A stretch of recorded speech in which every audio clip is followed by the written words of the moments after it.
सहर, आ जाओ बेटे, खाना ठंडा हो रहा है।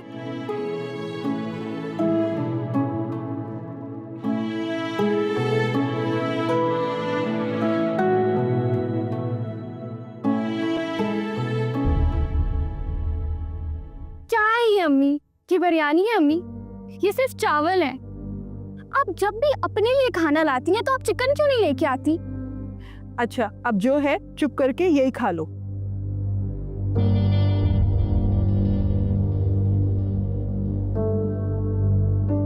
हाँ, याद आया, शकीला खाला अंबर के लिए रिश्ता देखने गई थी।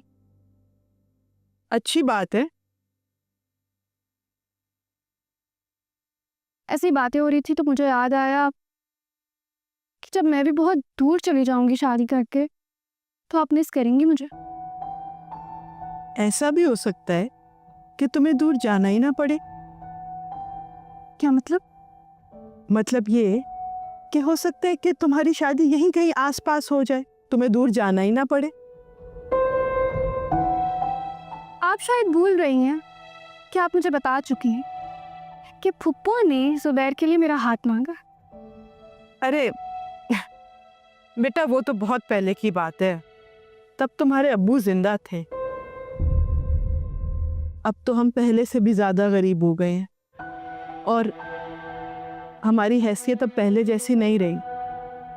तो क्या दुनिया से चले जाने से रिश्ते थोड़ी टूट जाते हैं? इतनी अच्छी है खतीजा फुप्पो, भला इस रिश्ते से क्यों हटेंगी? कभी एक फोन करने का ख्याल तो आया नहीं तुम्हारी खतीजा फुप्पो को? बिजी होते हैं वो लोग अम्मी। सहर, तुम अपने दिल को अभी कोई आस मत दो, वक्त बदल चुका है। क्या बात हुई? अच्छा भाई, तालीम तो मुकम्मल हो लेने दो, फिर बात भी कर लूंगी। वैसे मेरी हिम्मत तो नहीं हो रही, लेकिन तुम्हारी खातिर ये भी कर लूंगी। कुछ भी नहीं होगा अम्मी, आप ऐसे ही फिक्र कर रही हैं, अब अच्छा होगा।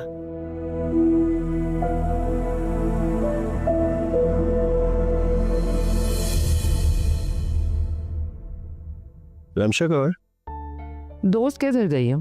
कह रही थी थोड़ी देर में आ जाएगी।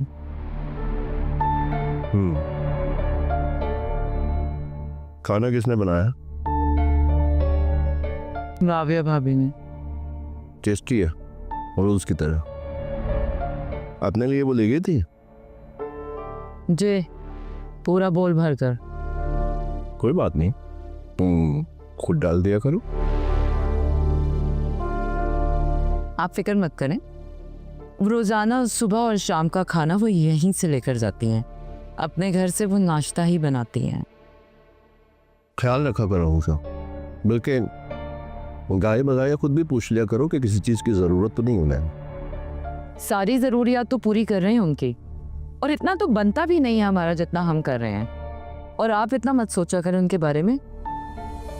मरहूम भाई का खानदान है तो मेरी जिम्मेदारी बनती है ये सब।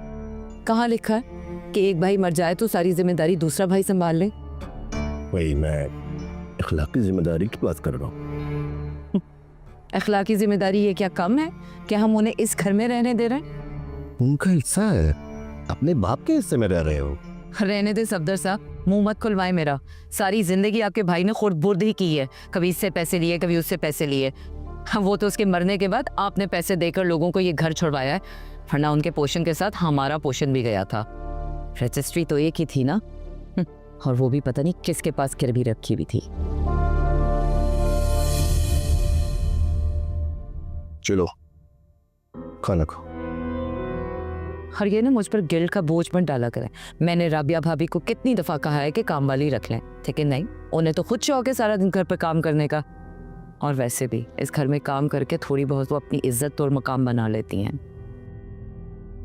छोड़ो इन बातों को, खाना खाओ। वैसे भी खाना खुश दिली से खाना चाहिए।